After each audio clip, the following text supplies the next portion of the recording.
네, 실리콘 기반 소자의 한계를 넘어서는 새로운 패러다임 전환을 모색하는 다양한 대안까지 소개를 해주셨습니다. 강의 잘 들었습니다. 네, SBS 그랜드퀘스트 카카오톡 채널을 친구 추가하시고 궁금한 질문 보내주시면 저희가 함께 다뤄보도록 하겠습니다. 네, 이번 토론은 염한웅 교수님께서 직접 모더레이터로 나서서 이야기를 이어가 주시기로 했는데요. 교수님 진행해 주시죠. 네, 감사합니다. 저희는 오늘 이 자리에서 우리가 현재까지 써왔던 실리콘 기반 소자의 한계에 대비해서 완전히 새로운 소자로 또 패러다임을 전환해야 되고 그것을 실현시키기 위해서 어떠한 과제들을 풀어야 하는지에 대해서 질문을 던졌습니다. 근데 조금 이제 구체적인 질문을 드리고 싶은데요. 최성률 교수님께서 아까 말씀하신 그 전체적인 픽처를 보면은 실리콘 소자를 기반으로 해서 기존에 지금 논의되고 있는 여러 가지 소자 기술을 합쳐진 그런 어떤 그 개념을 생각하시는 것 같은데 이에 대해서 좀 더 설명을 해주시죠. 정확한 그 픽처를 저희들한테 좀 전달해 주시면 좋겠습니다. 네, 좋은 질문 감사드립니다. 제가 그 실리콘 시모스 기술에 대해서 우선 간단하게 소개시켜 드렸다시피 현재 전자산업, 반도체 산업 전체가 실리콘 시모스 기술에 기반했다고 볼 수가 있습니다. 거의 모든 반도체 소자가 거의 90% 이상 실리콘 시모스로 되어 있고요. 이 기술이 그냥 기술적으로 좋기 때문에 그런 것도 있겠지만 사실 이런 기술을 개발하기 위해서 굉장히 많은 소재, 장비, 그리고 소자 업체들, 그리고 설계 업체들, 그리고 IP 이 생태계가 굉장히 탄탄하게 구축되어 있기 때문입니다. 그런데 어쨌든 이런 실리콘 시모스 기술을 현실적으로 대체하는 것은 굉장히 어려울 것 같아요. 먼 미래에 뭐 아주 혁신적인 그런 패러다임이 전 생태계를 만들 수 있으면 모르겠지만 굉장히 어려울 것 같습니다. 제 생각에 그렇고요. 지금 논의되고 있는 다양한 새로운 컴퓨팅 패러다임들이 있죠. 아까 말씀드린 유로모픽 컴퓨팅, 뭐 광 컴퓨팅, 우리 염한웅 교수님 연구하시는 솔리톤 컴퓨팅, 또 양자 컴퓨팅 이런 다양한 컴퓨팅 패러다임들이 있을 수 있는데 그런 패러다임들은 잠깐 언급드린 대로 모든 문제를 풀 수 있는 그런 것이 아닙니다. 우리가 디지털 컴퓨터를 가지고는 대부분의 문제를 풀 수가 있습니다. 시간이 오래 걸리고 뭐 에너지가 이피션트하냐 아니냐 이런 차이가 있을지언정 대부분의 문제는 풀 수 있지만 이 양자 컴퓨터라든지 유로모픽 컴퓨터는 특정한 어떤 연산에서만 굉장히 효율적이거나 그걸 풀 수가 있기 때문이죠. 그래서 제 생각에는 실제로 이런 뉴 컴퓨팅 패러다임들이 실제로 사용되기 위해서는 실리콘 플랫폼 위에, 시모스 플랫폼 위에 그런 연산 새로운 패러다임들이 직접화돼 가지고 인터커넥되고 그 효율적으로 연산할 수 있는 부분들은 그런 컴퓨팅 패러다임이 연산을 하고 나머지 디지털 연산, 우리가 갖고 있는 인프라들을 활용하는 부분은 여전히 실리콘 시모스일 가능성이 많다. 그런 면에서 제가 실리콘 시모스를 중심에 두고 새로운 컴퓨팅 패러다임들이 융합되는 그런 형태로 발전할 것이다. 이렇게 말씀드렸습니다. 네, 조금 더 구체적인 그림이 좀 그려지는 것 같고요. 유정 교수님께서는 현재 그 AI 반도체가 가지고 있는 여러 가지 문제점, 그 중에서 가장 중대한 문제점인 그 에너지 소모에 대한 얘기를 또 하셨고, 저도 굉장히 관심이 많은 문제인데 좀 더 구체적으로 실제 그 AI 반도체의 에너지 소모 문제가 얼마큼 큰 문제인지 말씀을 좀 해주시면 좋겠습니다. 네, 뭐 어떻게 보면은 기술적으로 굉장히 큰 문제라고 아까 말씀을 드렸습니다. 근데 이게 기술적인 문제를 떠나서 어떻게 보면은 앞으로 서스테이너블한 컴퓨팅 쪽에 어떤 배리어가 될 거라고 생각이 듭니다. 지금 보시면은 아까도 데이터 센터에서 소비하는 어떤 전력에 대해서 말씀을 드렸는데 그 이상으로 봐야 될 게 저희가 AI 데이터 센터를 하나에서 에너지가 소비되는 거를 보면 실제 그 도시에서 하루에 소비되는 그런 전력량만큼 지금 소비가 되고 있거든요.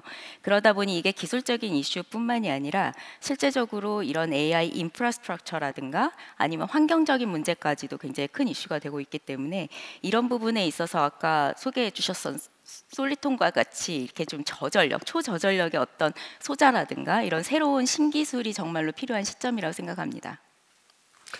네, 제가 조금 덧붙이면요, 시스템 측면에서 우리 유수정 교수님께서 잘 말씀해 주셨고요. 실제로 이제 AI 연산을 하고 있는 어떤 가속기 칩들에서 전력을 어디서 많이 쓰고 있는가를 조금 더 분석해 보면 우리가 흔히 이야기하는 대로 뭐 트레이닝이나 추론하는데 실제로 AI 연산을 하는데 쓰이는 전력이 물론 많습니다. 그것 자체도. 그렇지만 현재 AI 연산을 하기 위한 그 시모스 기술은 굉장히 발달했는데 메모리 쪽은 사실은 굉장히 느려요. 로직 소자에 비해서, 연산 소자에 비해서. 그렇기 때문에 메모리와 연산 소자 간의 데이터를 주고받는 곳에 굉장히 많은 병목 현상이 있습니다. 우리가 메모리 병목 현상이라고 하는 거죠. 그런데 AI라는 건 결국은 데이터를 엄청나게 많이 쓰기 때문에 굉장히 많은 데이터를 메모리에 주고받고 해야 됩니다. 그러면서 그 메모리와 연산 소자 간에 주고받는 그 인터커넥션 부분에서 전력을 60%, 70%를 소모하고 있거든요. 결국 소자라는 측면에서 보면 우리가 연산 소자 따로 또 메모리 소자 따로 있는 이 폰 노이만 아키텍처라고 하는 이런 구조를 전통적으로 써왔는데 최근에 이제 이런 것들을 극복하기 위해서 많이 하고 있는 부분이 메모리를 연산 소자에 아예 가까이 두거나 아니면 메모리 자체가 연산 소자를 기능을 할 수 있게끔 만드는 그 프로세싱 메모리, 니어 메모리 이런 개념들이 등장하고 있습니다. 그래서 먼 미래에 아마 우리 연만환 교수님 연구하시는 솔리톤이라든지 뭐 퀀텀 컴퓨팅 이런 것들이 훨씬 더 발전을 해서 실리콘 플랫폼에 융합될 수 있는 그런 시기가 올 거라고 저는 생각을 합니다. 그전에는 현재 시모스 기술과 우리가 잘 발달되어 있는 메모리 기술들이 융합이 되어 가지고 AI 가속기나 이런 것들에 있어서의 전력 문제를 어느 정도 해결할 수 있는 그런 하이브리드 형태로 발전할 수 있을 거라고 생각을 하고 있습니다. 네, 감사합니다. 결국은 지금 말씀하신 것 같은 현재 반도체 산업의 문제를 저희 같은 기초과학자들도 깊이 고민하는 이유는 저희가 판단하기에 현재의 이 실리콘 반도체 기술, 지금 두 분께서 말씀하신 AI 반도체나 이런 것들의 그 근원적인 기술 그 자체가 한계에 봉착했기 때문일 텐데요.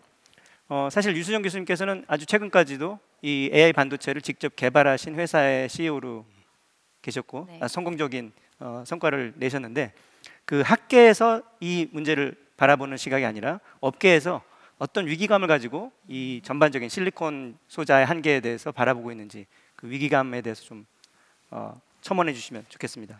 네, 이제 학계와 이제 산업계 양쪽에 있으면서 이제 느꼈었던 것 중에 하나가 그냥 한마디로 말씀드리면 실리콘의 어떤 물리적인 한계에 저희가 접근하고 있기 때문에 정말 위기감을 느끼고 있습니다. 실제 이제 미세화되면서 저희가 계속 어떤 성능이라든가 아니면은 뭐 전력 소비라든가 이런 쪽에 있어서 효율성을 계속 높여왔었는데요. 더 이상 그 어떤 트랜지스터의 미세화에 따른 그 전력 효율이 더 이상 좋아지고 있지 않습니다. 이런 어떤 그 한계 상황이 저희에게는 사실 앞으로 어떤 이 AI 쪽의 컴퓨팅이 지속적으로 향상이 되는 데 있어서 마지막 한계점에 지금 도달해 있다라는 생각들을 계속 하고 있고요. 그리고 여기에 첨언해서 한 가지 더는 이 산업계에 있으면서 이런 소자와 함께 실제 생태계에 접근하는 것들이 굉장히 어렵구나 하는 점들을 굉장히 많이 느꼈습니다. 그래서 새로운 소자를 개발함에 있어서 사실 그 소자를 활용하는 기술까지 같이 개발이 돼야 되거든요.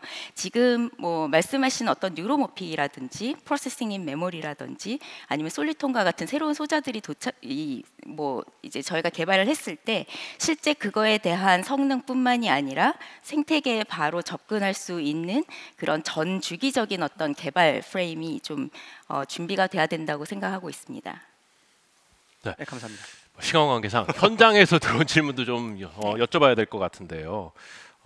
국내 생태계 안에서 실리콘 이후의 시대를 제대로 준비하려면 가장 시급한 요소가 무엇일까라는 질문이 들어왔거든요. 어느 분께서 대답을 해주실 수 있을까요? 굉장히 어려운 질문인데 중요한 질문인 것 같습니다. 그 말씀드렸다시피 뭐 실리콘 생태계가 하루 아침에 만들어진 건 아니고요. 뭐 아까 말씀드린 것처럼 실리콘 직접회로가 61년도에 나왔고 65년 거의 70년 가까이 세월이 흐르면서 지금까지 고도화됐거든요.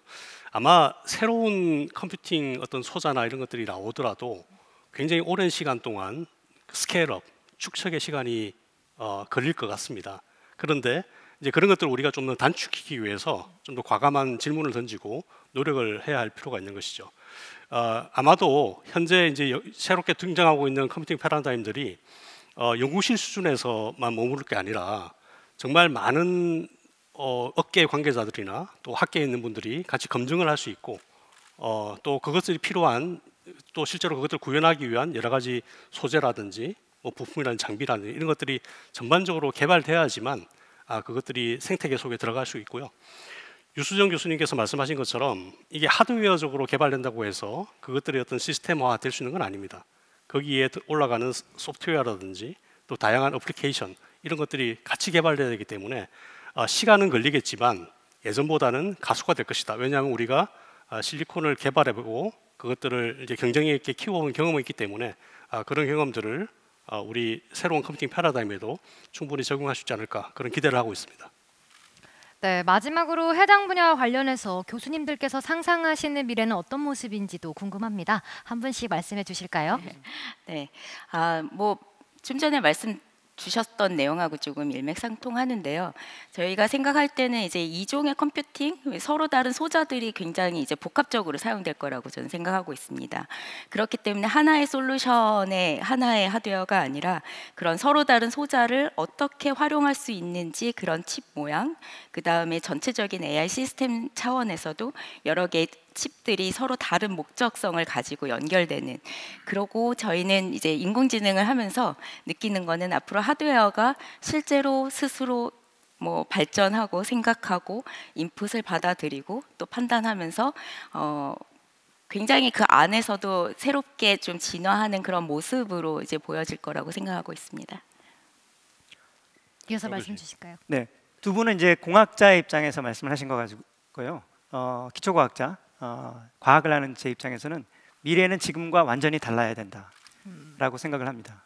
그래서 공학에서 예측하는 미래는 선형적으로 이렇게 조금씩 발전되면서 진화하는 모습인데, 사실 그 기술들이 한계에 다다랐을 때 그것을 전체를 패러다임을 완전히 뒤집는 것은 과학에서 나온다라고 생각합니다. 그래서 기초과학에서 현장에서 연구하시는 또는 저를 포함한 사람들이 연구하는 이런 새로운 개념들이 완전히 바꿔서 정말 우리가 예측할 수 없는 그런 더 좋은 미래가 왔으면 좋겠다라고 소망하고 있습니다. 감사합니다. 최 교수님도 짧게. 네, 두 분께서 많이 말씀해 주셔가지고 제가 조금 애드한다면, 저도 뭐 공학의 입장에서 이게 진화적인 발전 뭐 이렇게 표현할 수도 있을 텐데, 반드시 어떤 혁신적인 것들이 나오려면 파괴적인 혁신이 필요하다고 생각합니다. 그 근원은 과학 기술에 있고요. 우리 연 교수님 말씀하신 대로 기초과학의 성과들이 산업 현장까지 이어지기 위해서는 그거 굉장히 많은 허들을 겪어야 됩니다. 그래서 꾸준함이 필요하고요. 그런 면에서 뭐 새로운 여러 개념들이 많이 출현하고 있고 그런 것들에 도전하는 우리 젊은 인재들이 많이 과학기술계로 왔으면 좋겠고요. 그리고 이 젊은 친구들이 실제로 도전하면서 실패도 겪을 수 있지만 용기를 주고 북돋워 주고 더 지원할 수 있는 그런 사회가 되면 더 좋겠다. 그래서 새로운 어떤 과학기술들이 좀 더 현재 갖고 있는 기술들의 어떤 한계를 극복하는데 우리 젊은 세대들이 더 크게 기여할 수 있는 그런 사회가 되면 좋겠다. 이런 생각을 말씀드리면서 말씀을 맺고자 합니다. 네, 네. 감사합니다. 오늘 귀한 시간 고맙습니다. 감사합니다. 네, 7번째 세션 여기서 마무리하겠습니다.